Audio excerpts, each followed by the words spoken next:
వచ్చింది సాక్షాత్తు ఆ అమ్మోరు తల్ల. ఊరిని కాపాడ్డానికొచ్చిందా? ఆ తల్లి ఎప్పుడు ఈడే ఉంటే ఈ ఊరికి ఏసేడు రాదుగా. కాని తెల్లారితే ఆ తల్లి వెళ్ళిపోద్దేమో.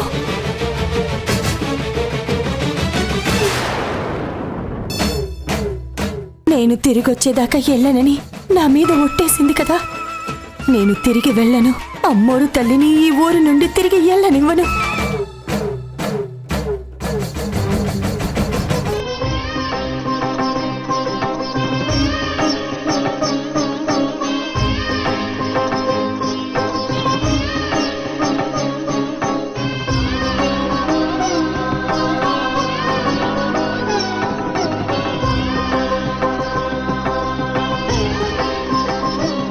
నువ్వు తిరిగి నా దగ్గరకొచ్చే వరకు ఈ ఇంటి నుంచే కాదు, ఈ ఊరి నుంచే వెళ్ళను.